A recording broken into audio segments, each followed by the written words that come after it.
Pong. A simple word, a simple idea. It's just Pong. It was one of the first video arcades from 1972. A simple screen mounted inside what looked like a carved tree stump. You could call this the wooden age of video games, when everything was made of wood and two people playing tennis looked like two glow sticks batting a square ball back and forth. Yeah, this was before circles were invented.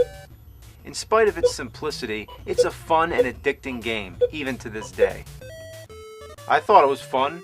Apparently people thought so too back then. That's why they made a home Pong console, so you can play it at home. And then there was another one, and another one, and another one, and another one, and another one, and another one. There was like 9 million fucking Pong consoles. A Pong console can refer to any game system made in the 70s that didn't utilize cartridges. Instead, they had one built-in game, which was Pong. Sometimes they included different variations, certain kind of updates, but it's mind-blowing to think that such a simple game could have inspired so many pieces of hardware to play it. So, just for shits and giggles, we're going to take a look at all the Pong consoles, which I happen to own. This right here is the Tournament 1000 by Unisonic.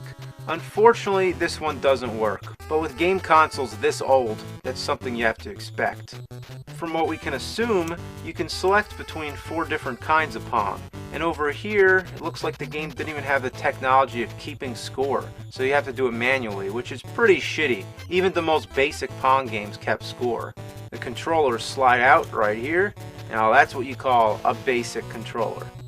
Next, the AVGN. That's a great name, isn't it? The console's got that wooden paneling, and it's shaped like some kind of spaceship. The controllers are like cylinders. You move the paddle by turning this thing right here. This game is your basic Pong. This little switch here changes the type of Pong. One thing that's typical about Pong consoles is that the sound effects never come through the TV. They come from a built-in speaker on the console itself. I guess you can say it's similar to the Wiimote, how certain sound effects come out of it. Next, the Wonder Wizard. Looks like a slab of wood with game dials thrown on it. It was literally built from a Magnavox Odyssey using the same circuit board and part of the plastic casing. Also, it uses the same video connector. It's the most bizarre thing I've ever seen, and as far to my knowledge, it only exists on the Odyssey and the Wonder Wizard. This might be a good time to bring up that most of these old consoles have a connector that looks like this. You have to plug them into a box and then screw the box into your TV. But I say get yourself one of these, plug it into the coaxial input on your TV, plug the game in, and tell that box to go fuck itself. However, the Odyssey and Wonder Wizard, with this fucking weird shit, you have no choice but to use a box. And even worse, it has to be a special box that takes this crap. And after all that, you're lucky if the picture comes in clear. Channel 3, Channel 4, what the fuck? The left paddle won't stop flickering, and the right paddle doesn't even exist. Where is it? Where is it? And speaking of weird hookups, the worst of all is the RCA Studio 2. Technically, it's not a Pong console because it uses cartridges, but when the hell am I ever going to talk about this thing? Typically, any game system will use 2 wires, one for the AC adapter and one to plug into the TV. But then there's shitty consoles like this that think they're being cutting edge by combining both the wires into one. In other words, both the video connector and AC adapter plug into the same box, which then plugs into the TV. Again, forcing you to use a box and to unscrew it every time you want to play a different game system. So, technically speaking, the video signal is traveling up this wire, and then the electricity coming from the wall socket is coming back through the same wire. I don't even understand how that works. The only other system I know that does that is the Atari 5200. We all know how much ass that thing sucks. One last thing to say about the RCA Studio 2, it doesn't even have any external controllers. 2 players would have to huddle around and use the keypads. Man, if there was an RCA Studio 1, I'd hate to see it. Next, the Radio Shack TV scoreboard. Looks like a remote for a TV, with a Siamese twin. Pull this off, you give it to your friend, say, fuck you, this is all you get. Look at me, I got all this shit, I'm in control, motherfucker. Ugh, why does the ball keep going through the paddle? Serve, reset, reset, serve. I'm playing Ghost Pong. Oh, there's color? All of a sudden the color comes on? The Sears Super Pong Telegame. Simple enough, 2 little knobs for controllers. Works alright, basic Pong. You got 4 different kinds of Pong. Like, what the hell is this? Reverse Pong? Okay, now what's this? Asshole Pong? That's not fair. Color Sport 8. Now this is badass looking. The controllers pop out the sides like that. 2 more controllers plug in, so I guess you could have 4 players. Got all these switches here, 4 different games: handball, hockey, tennis, skeet. Okay, what's going on? All they do is change color? Hockey's red, tennis is blue. Is that it? I don't even know if this thing's working right. Ricochet. Well, this is excessive. Instead of 2 controllers, let's have 2 consoles. Aside from the clunky design, the game works okay. Except the right controller is a little jittery. That's what happens. The thing about these Pong consoles, and one of the things that makes them so fun to play, is that the paddles move so fluently. It's like an analog control that doesn't exist in games today. The downside is that they break easily, and sometimes you get this jittery movement. This yellow bastard here is called the TV4 4-way video game. Rolls right off your tongue. Well, you already know how I feel about these accursed boxes. How do you think I feel that this one is permanently attached to the fucking game console? These things come from hell. These forks at the end might as well be the devil's pitchfork. One of them's chewed off, so I have no way of connecting it to the TV. And I have no way of replacing the box! You think that makes me happy? It doesn't. Another one I can't play is the Color TV Game 6. It was made by Nintendo in 1977. Pretty cool. It was only released in Japan, which is why it won't work on my American TVs.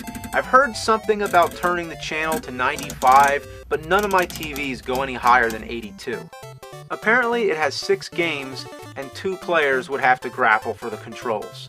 Nintendo had an updated version with 15 games and detachable controllers. Here's the Volley 6, fresh in the box. Ah, that stained white color, tasteless wood grain, it reeks with age. The controllers dismount and you got a nice tray to hold your beer. Fuck, almost.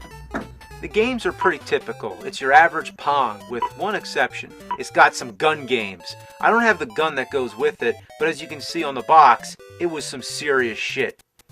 This is an example of a Pong console that uses batteries. That's another thing I need to mention. It's always C batteries, but you have the option of using an AC adapter.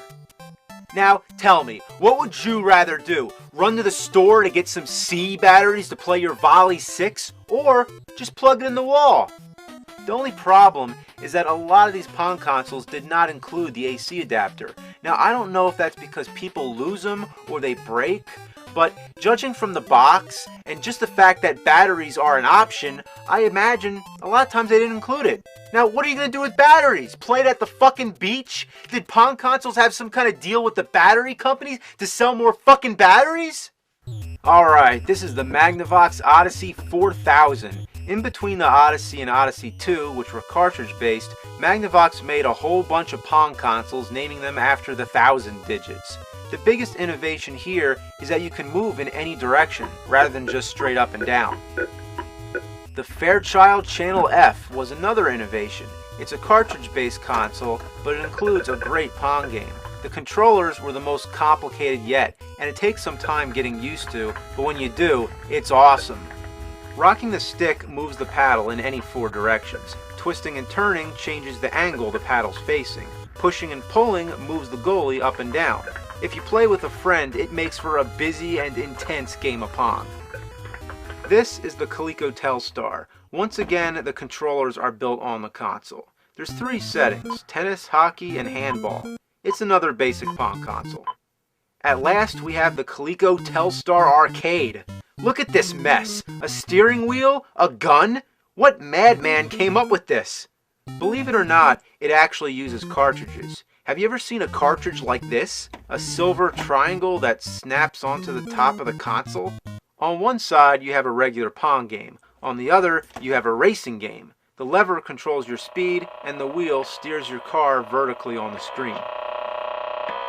It's kinda cool. The gun game is like trying to shoot falling stars. It's impossible, But the gun's probably broken, so who knows. Well, that's Pong for you.